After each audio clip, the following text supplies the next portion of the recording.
Mastering collocations, overcoming common errors. Hello, everyone. Today, we're diving into a very important and often challenging aspect of English language learning, collocations. More specifically, we're going to focus on identifying and avoiding collocation errors. By the end of this video, you should have some handy strategies to identify and correct these errors, helping you sound more natural and proficient in English. First things first, let's refresh what collocations are. A collocation is a combination of words that often go together in the English language. For instance, make a decision, have a coffee, and do your homework are all examples of collocations. Native English speakers use these word combinations naturally without even thinking about it.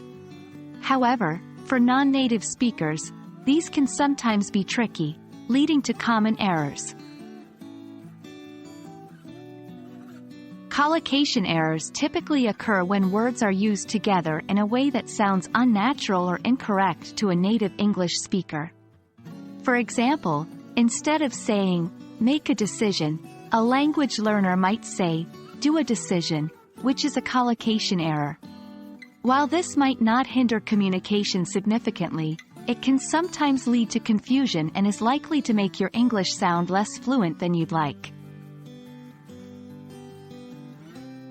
The first step in avoiding collocation errors is to learn how to identify them.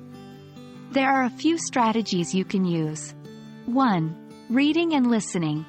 The more you expose yourself to the English language, the more familiar you will become with correct collocations. Try to read a lot of English texts and listen to English speakers as much as possible. 2. Practicing and checking. When you're writing or speaking, try to be conscious of your collocations. You can use collocation dictionaries or online resources to check if you're unsure about a particular collocation. 3. Getting feedback. Try to find a language exchange partner, a tutor, or a friend who is a native English speaker or highly proficient in English. They can help you identify and correct your collocation errors. Once you've identified your collocation errors, the next step is to correct them. Here's how. 1. Using collocation dictionaries and lists. These resources provide you with the most commonly used English collocations.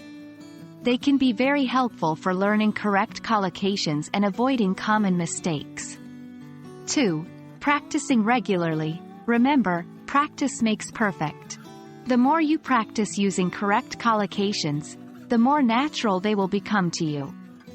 3. Receiving corrective feedback. Again, having someone who can provide you with corrective feedback can be very beneficial.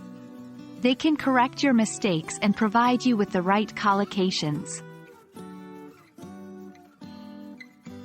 Mastering collocations is a crucial part of advancing your English language proficiency, and while it might seem difficult at first, with the right strategies and consistent practice, you'll be avoiding collocation errors in no time. I hope this video was helpful to you, and remember, don't hesitate to rewind and re-watch any sections if you need to. Stay persistent and keep practicing. Happy learning, and see you in our next video.